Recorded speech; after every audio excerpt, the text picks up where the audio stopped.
Mumbai IIT के निदेशक सुभाषीष चौधरी और दलित छात्र की आत्महत्या के मामले में केंद्रीय मंत्री रामदास अठावले ने अध्यापक और पुलिस अधिकारियों की बैठक ली। उन्होंने कहा कि जो भी दोषी होगा उस पर सख्त कार्रवाई की जाएगी। उधर महाराष्ट्र में आगामी चुनाव को लेकर मुंबई के तिलक भवन में कांग्रेस की कार्यकारिणी की बैठक संपन्न हुई, जिसमें आगामी चुनाव को लेकर चर्चा हुई। वहीं मुंबई में चोरी और ट्रैपिंग थमने के बजाय इन दिनों और बढ़ता जा रहा है। बुधवार को मुंबई के जोगेश्वरी इलाके में एक बुजुर्ग दंपति पर उनके घर में काम करने वाले केयरटेकर ने उन पर जानलेवा हमला कर उन्हें मौत की नींद सुला दी। इधर पालघर जिले के नाला सोपरा इलाके में एक युवक ने अपने रूम पार्टनर का गला घोटकर हत्या कर दी। उसके बाद उसके शव को बेड के अंदर छुपाकर फरार हो गया।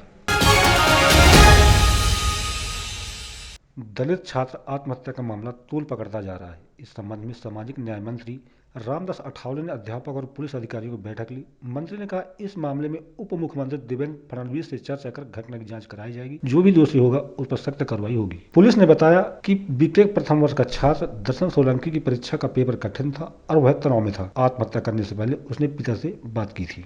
हाँ, उनके साथ मेरी बात हुई नहीं, लेकिन मैंने पुलिस ऑफिसर को पूछा है कि भाई उनके साथ जो पार्टनर था उनके बारे उनकी इंक्वायरी आपने की है क्या? तो उन्होंने बोला कि भाई उनकी इंक्वायरी हमने की है, और उन्होंने ये बोला है कि भाई उन्होंने कोई मुझे इसके बारे में कुछ बताया नहीं था, उसकी क्या तकलीफ है।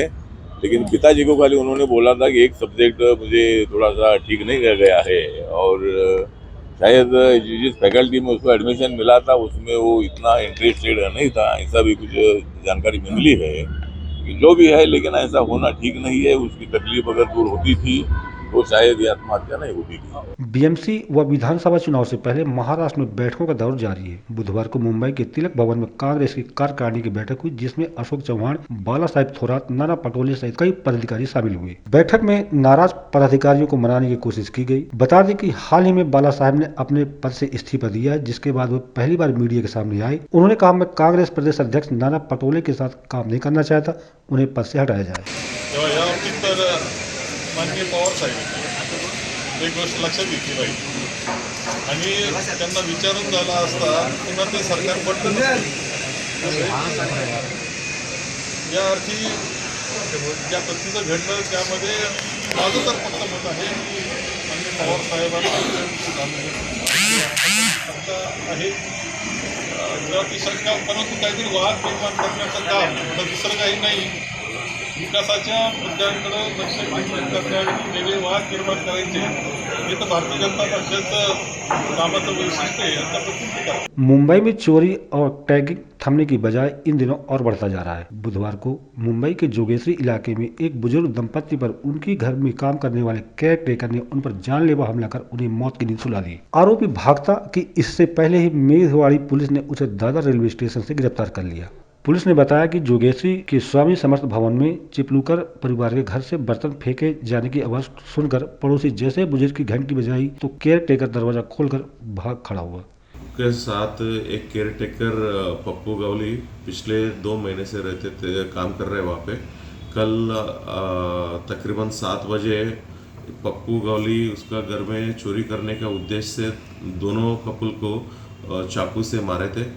चाकू से मारने पे सुधीर चिपलूणकर जगह पे मौत हुई, और उसका पत्नी सुप्रिया चिपलूणकर को गंभीर जख्मी हुई थी। गंभीर जख्मी होने के बावजूद भी उस पर घर का भांडी खिड़की से बाहर फेंके थे। खिड़की के बाहर फेंकने की वजह से वहाँ का वॉचमैन और आजू बाजू को रहने वाले अलर्ट हो गए थे। अलर्ट होने के बाद वो लोग घर के पास आए। घर के पास बाहर के लोग आने पे ये पप्पू गावली डर गए थे और वहाँ उस जगह से भाग के चले गए थे।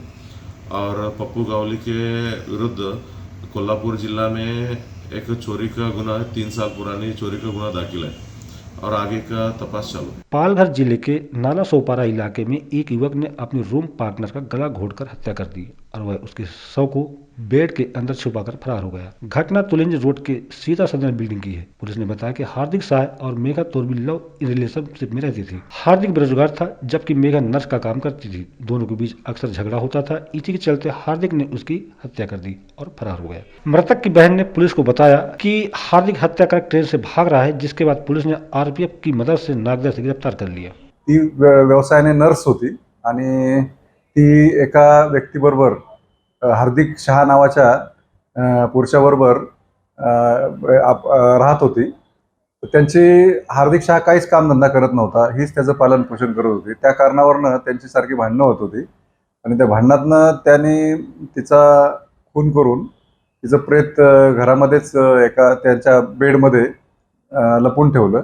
घरातले इतर सर्व संसारोपयोगी वस्तू आहेत, जसे वॉशिंग मशीन वगैरे इतर वस्तू, भांडीकुंडी, ह्या त्याने घाईगडबडीत विकल्या आणि तो पळून गेला होता. आम्ही नंतर काही तपास केला असता आम्हाला तो एका ट्रेननी चालल्याची माहिती मिळाली.